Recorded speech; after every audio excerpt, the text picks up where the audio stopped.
Well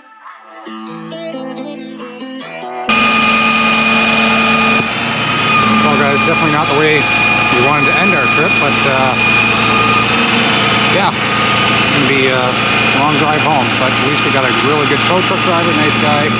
He's a Jeep guy too, so he kind of understands everything, and yeah. Welcome back guys. From the title of the video you're watching now and the footage you just saw, our last trip in Minden didn't go so well. We rolled the Jeep on its side. Well, sorry, I rolled the Jeep on its side. And you know what? It's one of those things where you're not really prepared for it to happen. And it wasn't even like a moment where we were on an off-road trail that was new to us. It wasn't on a moment that I felt like, oh, you know what? We could roll. Not at all. This was on a section of trail that we have done probably 100 times before. It's one of those things where you just kind of dip down into and you go back up it and you cruise right out, no issues, no problems. This time that was not the case.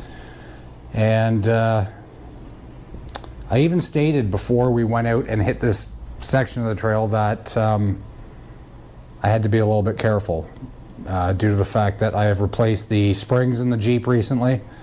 I put in about a 4-inch lift, and it's actually a little bit higher than that because of just the spring rate.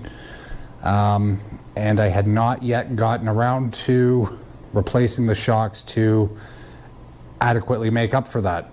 It is fairly evident we are going to have to address the shock issue because they are definitely too short for the new coil springs. So yeah, something we're going to have to address because the down travel is actually limiting us quite a bit. So what we have is a lot less down travel in the shocks than what we should have. Do I think that caused some of the rollover? 100%. I think that's exactly what caused a little bit of the rollover. Now, so just like you saw, I had already gone out and set out to be kind of careful on these trails, and we're only gone for the night. We weren't gone for 2 days, so you know there's only so much we can do in a night.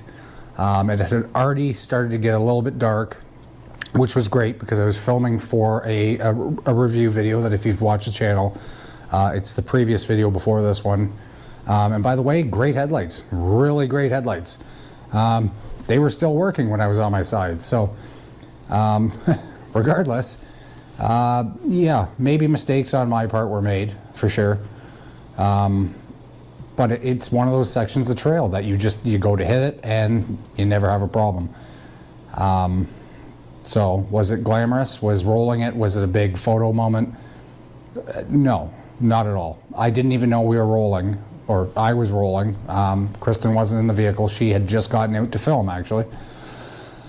And it happened so quickly, and it was absurd because I sat there as it started to tip and I thought, no, I can't be tipping here. There's no way.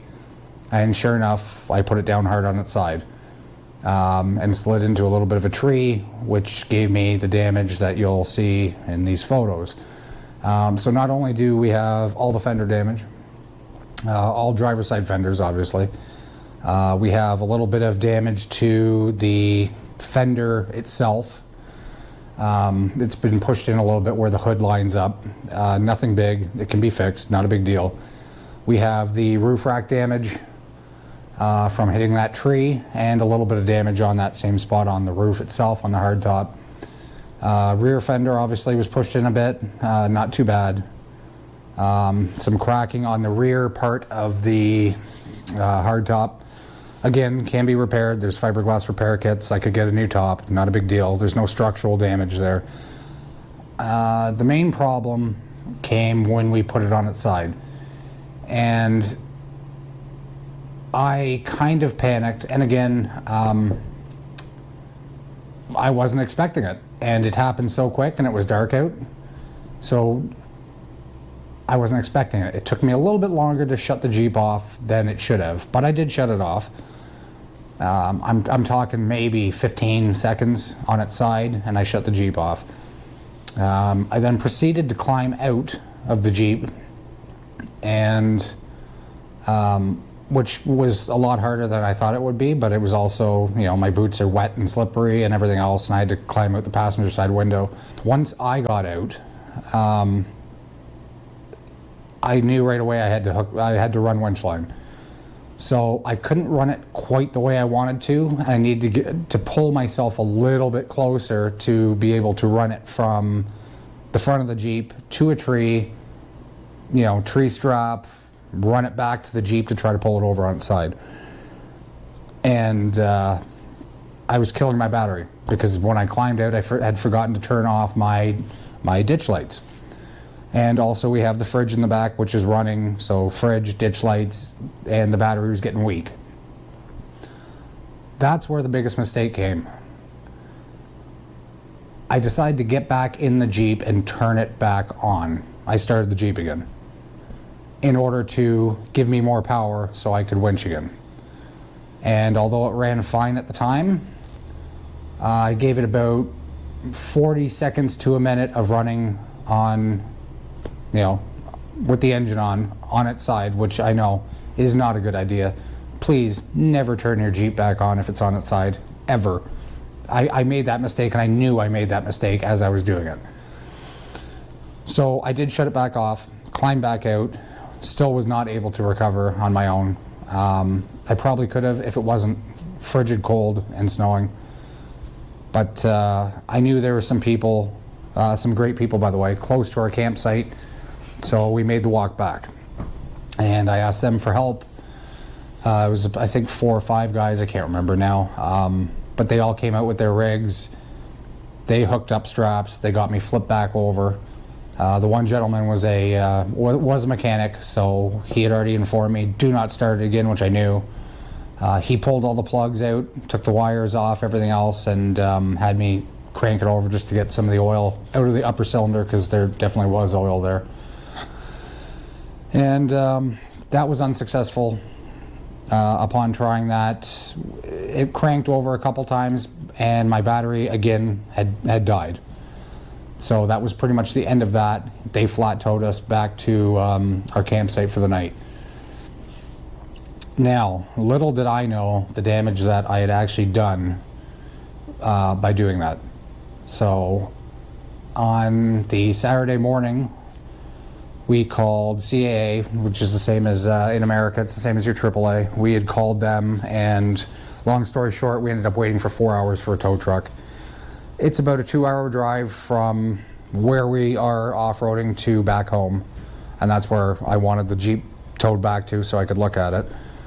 And it wasn't until after we had gotten the Jeep back, I had somebody take a brief look at it. It was kind of hard to tell, and again, weather conditions outside are not the best. I don't have room in my garage here for the Jeep, unfortunately, so that wasn't an option. And I said, you know what, I'm just towing it to my mechanic, and I want him to take a look at it.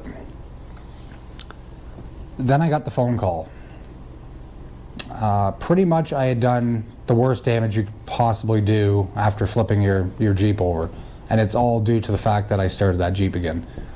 The number 4 cylinder, I ended up snapping a rod in the number 4 cylinder, which caused a whole bunch of other damage as well. And now, although some of the other items are kind of costly, but they're mostly cosmetic, the real problem was the engine. So that is a hefty repair. If any of you have ever had to replace an engine on a vehicle, that's a hefty repair. So I am currently waiting for a new to me but used engine with really low kilometers, lower than what I even have now. I'm only at 18,000 kilometers on the Jeep. I don't drive it a lot other than off-roading and back and forth to work, which is really close for me. This engine only has 14,000 kilometers. So I guess it's a little bit newer, if you want to put it that way, but it is costly. So I guess the whole reason of this video is, even if you're just doing trails that you know you're familiar with and you've done many times before, you got to be careful. And honestly, there's probably nothing I could have done to prevent this from happening. again, I wasn't trying a new trail. I wasn't trying something that I haven't done 100 times before, and I know the Jeep is definitely capable of doing it. But I go back to that video that I started filming last week when I sat there and I talked about the shocks and the coils. And I thought to myself right there, you know what? I probably should have addressed this issue before we even came. So that is one of the next things that we will be doing, is just that, because I do believe that caused this rollover when it shouldn't. So always, guys, you have to be prepared out there for anything. It's not something that you can just get accustomed to and say, I've done this so many times, I'm just going to do it again just like I do it every other time, because it changes. The trail conditions change. Your vehicle, for me, my vehicle dynamics changed. My center of gravity changed. So not taking in those factors was detrimental and was something that obviously I regret. So we will be going back. Obviously, we're waiting for the Jeep to be fixed.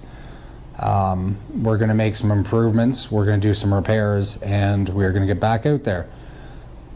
Cautiously back out there. One thing I never do, and hardly ever do on the trail, is wear a seatbelt while driving off-road. I almost never do. I will be from now on, because I was thrown around that Jeep pretty hard, and I've got bruises all over my arm, on my one leg. Luckily it didn't hit my head. My window was open. Luckily I didn't put my arm out the window and have my arm crushed. Could have been a lot worse. But yeah, I'll be wearing a seatbelt on the trail from now on, because you never know. I've seen people in Jeeps roll over before, and they've either had a harness system on or their factory seatbelt, and it would have probably helped me out quite a bit. So, lesson learned, and that's my own stupidity. So I don't want to make this like a public service announcement to tell everybody to wear your seatbelts.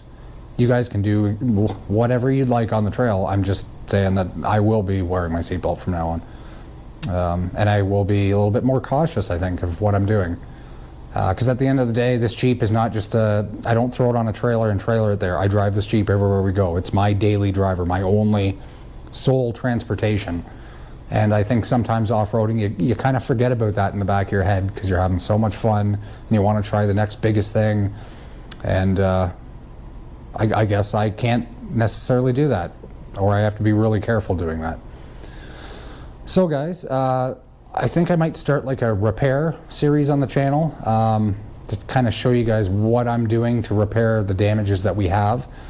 My fenders are completely shot, as you've seen by the pictures. I'm going to bend them out a little bit best I can. They weren't expensive anyway, they were cheap. And honestly, they saved a lot of damage from the side and the roof of the Jeep, I think.